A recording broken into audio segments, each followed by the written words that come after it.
Mengapa Kanjeng Syekh dianggap oleh para wali sebagai wali murtad? Karena ajaranku tidak mudah dipahami orang awam. Bagaimana ajaran Kanjeng Syekh yang dianggap sesat? Aku adalah penjelmaan dari zat luhur yang memiliki semangat, sakti, dan kekal akan kematian.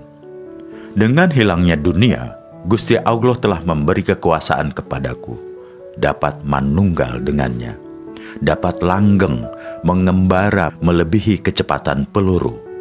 Bukannya akal, bukannya nyawa, bukan penghidupan yang tanpa penjelasan dari mana asalnya dan kemana tujuannya.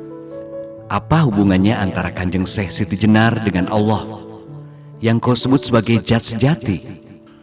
Zat yang sejati menguasai wujud penampilanku karena kehendaknya. Maka wajarlah jika aku tidak mendapat kesulitan.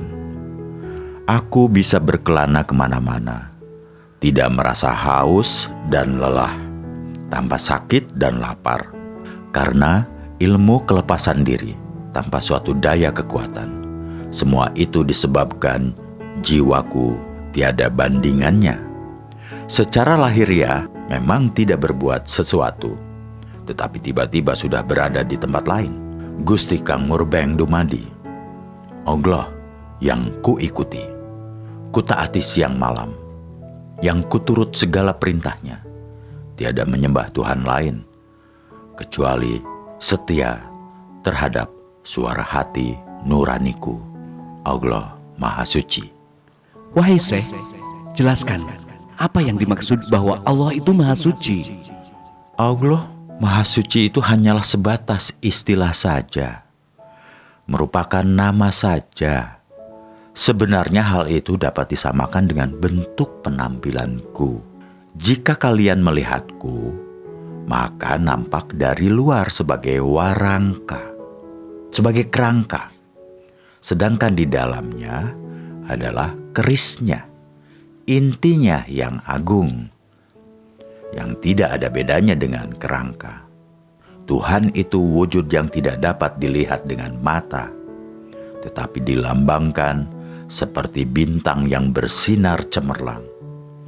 Sifat-sifatnya berwujud, samar-samar bisa dilihat, warnanya indah sekali seperti cahaya. Di manakah Tuhan berada?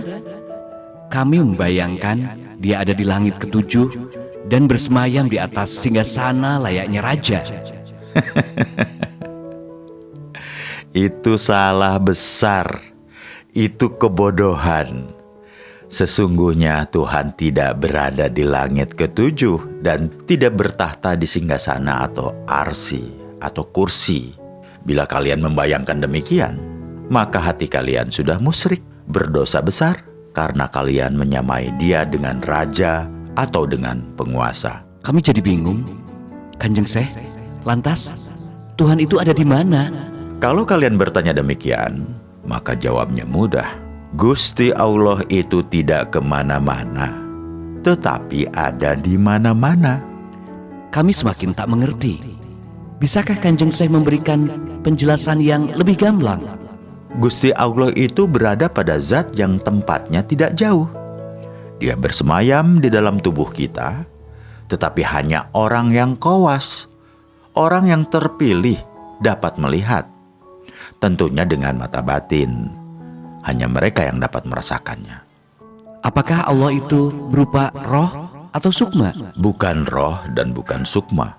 Allah adalah wujud yang tidak dapat dilihat oleh mata, tetapi dilambangkan seperti bintang-bintang bersinar cemerlang.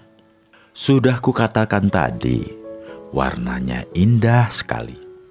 Ia memiliki 20 sifat, seperti sifat ada, tidak berawal, tidak berakhir, berbeda dengan barang-barang yang baru, hidup sendiri, tidak memerlukan bantuan dari sesuatu, berkuasa, berkehendak, mendengar, melihat, berilmu, hidup, dan berbicara. Sifat Gusti Allah yang 20 itu terkumpul menjadi satu wujud mutlak yang disebut dengan zat. Sifat 20 itu juga menjelma pada diriku, Karena itu aku yakin tidak akan mengalami sakit dan sehat.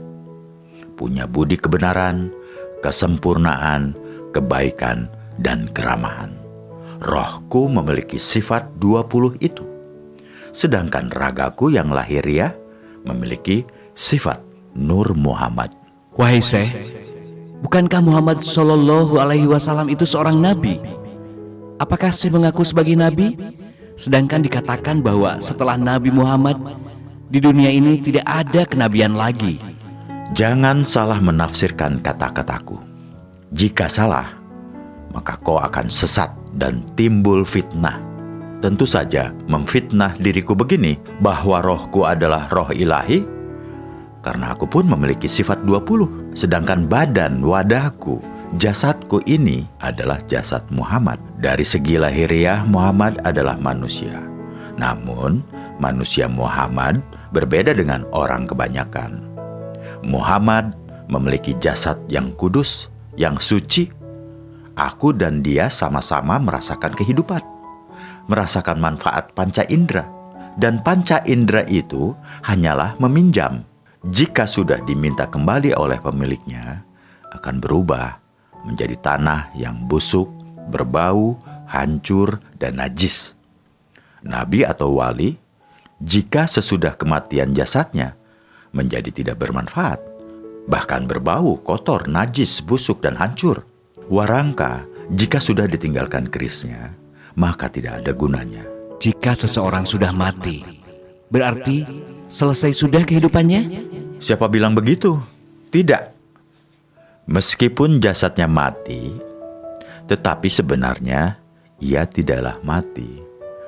Karena itu, kalian semua harus mengerti bahwa dunia ini sesungguhnya bukanlah kehidupan. Buktinya ada mati. Di dunia ini, kehidupan disebut kematian. Coba rasakan. Aku mengajarkan kepada kalian untuk tidak mencintai dunia ini dan tidak terpesona terhadap keindahannya. Carilah kebenaran dan kebahagiaan sejati demi kehidupan mendatang. Kehidupan setelah kematian. Kalian akan berarti jika telah menemui kematian dan hidup sesudah itu. Engkau harus memilih hidup yang tidak bisa mati. Dan hidup yang tidak bisa mati itu hanya kalian rasakan setelah nyawa terlepas dari badan. Kehidupan itu akan dapat dirasakan dengan tanpa gangguan seperti sekarang ini. Ketahuilah, hidup yang sesungguhnya adalah setelah nyawa lenyap dari badan.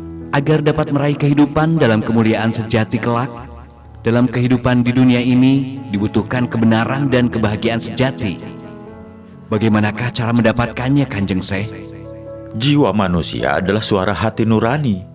Suara hati nurani merupakan ungkapan zat Allah yang harus ditaati perintahnya. Maka ikutilah hati nuranimu. Bagaimana caranya meyakinkan bahwa suatu bisikan adalah suara hati nurani yang sesungguhnya? Kalian harus cermat. Karena hati nurani berbeda dengan akal budi. Jiwa itu milik Allah, sedangkan akal milik manusia. Akal bersifat manusiawi. Karena itu kadang-kadang akal tidak mampu menemukan keajaiban Allah.